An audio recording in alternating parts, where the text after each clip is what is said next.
Hello guys, welcome back to Thanjai Meenavan. இப்போ நம்ம என்ன பற்றி பார்க்க வரோம்னா, இந்த டூம்ஸ்டே ஃபிஷ்ஷை பற்றி பார்த்துடலாம். ஏன்னா இந்த டூம்ஸ்டே ஃபிஷ்னால் நிறையா ப்ராப்ளம்ஸ்லாம் வருதுன்னு சொல்லியிருக்காங்க. அதை பற்றி இன்றைக்கி கொஞ்சம் கிளியராக பார்த்துடலான் இருக்கேன்.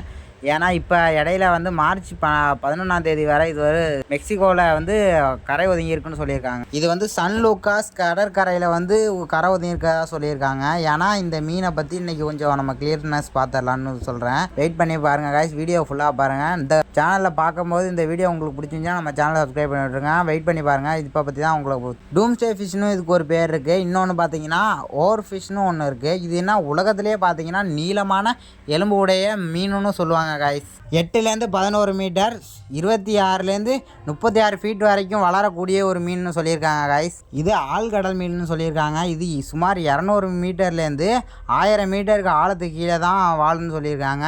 இது ஆழ்கடலில் வாழ்கிறதுனால அதிகமாக மனுஷங்க பார்த்துருக்க மாட்டாங்க. இது எப்போயாச்சும் ஒரு நாள் தான் வெளியில் வரும், கடல் ஓரமாக வரும்னு சொல்லியிருக்காங்க கைஸ். இதை டூம்ஸ்டே ஃபிஷ்னு ஏன் கூப்பிட்றாங்கன்னு பார்த்தீங்கன்னா, இது பழைய காலத்து நம்பிக்கையில் பார்த்தீங்கன்னா சுனாமி பேரழிவு வரப்போகுதுன்னா இது வந்து காட்டி கொடுக்கணும் பழைய காலத்து நம்பிக்கையில் சொல்கிறாங்க கைஸ். இந்த டூம்ஸ்டே ஃபிஷ்ஷுக்கு அதனால தான் இந்த டூம்ஸ்டே ஃபிஷ்னு பேர் வந்துச்சுன்னு சொல்கிறாங்க கைஸ். இதை பற்றி அறிஞர்கள் என்ன சொல்கிறாங்கன்னா, விஞ்ஞானிகளையும் அறிஞர்களும் என்ன சொல்கிறாங்கன்னா, இது வந்து நீரோட்டம் பாதிப்பு மற்றும் அப்புறம் பார்த்தீங்கன்னா மீன் உடம்பு பாதிப்பு அப்புறம் மீன் நோய் தாக்கம் காரணமாக தான் இந்த மீன் கரை ஒதுங்குன்னு அறிஞர்களும் விஞ்ஞானிகளும் கண்டுபிடிச்சிருக்காங்க கைஸ். இதை பற்றி நம்ம ஒன்றும் கவலை பண்ணணும்னு அவசியம் இல்லை. இதுனா பழைய காலத்து நம்பிக்கையில் சொல்கிறது பார்த்தீங்கன்னா, இந்த மீன் வந்து இது பழங்காலத்து நம்பிக்கையில் பெரிய பெரிய பேரழிவு வரும்போது தான் வந்து கரை ஒதுங்கும் அப்படின்னு சொல்லியிருக்காங்க.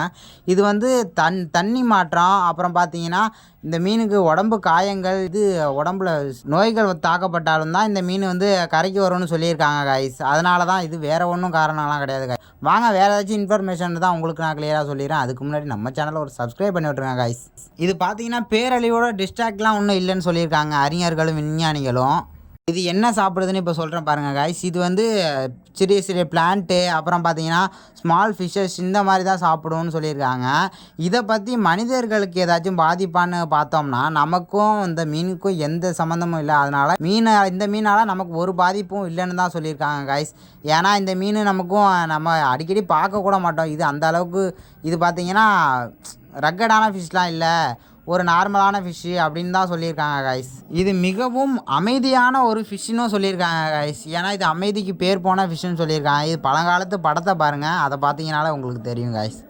இந்த பழங்காலத்தில் நீங்கள் படத்தை பார்க்க போகும்போது உங்களுக்கு பார்த்தீங்கன்னா இது பழைய காலத்துலேயே வரைஞ்சி வச்சுருந்தாங்க. சைன குறிப்பில் இந்த மாதிரி குறிப்புகள்லாம் வரைஞ்சி வச்சுருந்தாங்க. ஏன்னா இந்த சைன குறிப்பில் ஏன் வரைஞ்சி வைக்கிறாங்கன்னு பார்த்தீங்கன்னா, இது பழைய காலத்து ஒரு நம்பிக்கையில் இது போர் வரத்துக்கு அப்புறம் சுனாமி இந்த மாதிரி பாதிப்புகளுக்காக ஒரு ஆபத்துன்னு சொல்லியிருக்காங்க. இதனால தான் இது பழைய காலத்து குறிப்புகளில் ஏற்படுத்தி வச்சுருந்தாங்க. ஆனால் அறிஞர்கள் இதை பற்றி என்ன சொல்கிறாங்கன்னா, இதெல்லாம் அந்த அளவுக்கு ஒன்றும் பிரச்சனை இல்லை அப்படின்னு சொல்லியிருக்காங்க கைஸ். இதை பார்த்தீங்கன்னா சன் நியூஸ்லேயே போட்டிருந்தாங்க. இப்போ நம்ம மார்ச் 11ஆம் தேதி வந்து இது கரை ஒதுங்கினதா இதில் ஃபிஷ்ஷை பற்றி சொல்லியிருக்காங்க. அதை கொஞ்சம் நீங்கள் படித்து பாருங்கள் டைம் இருந்தால்.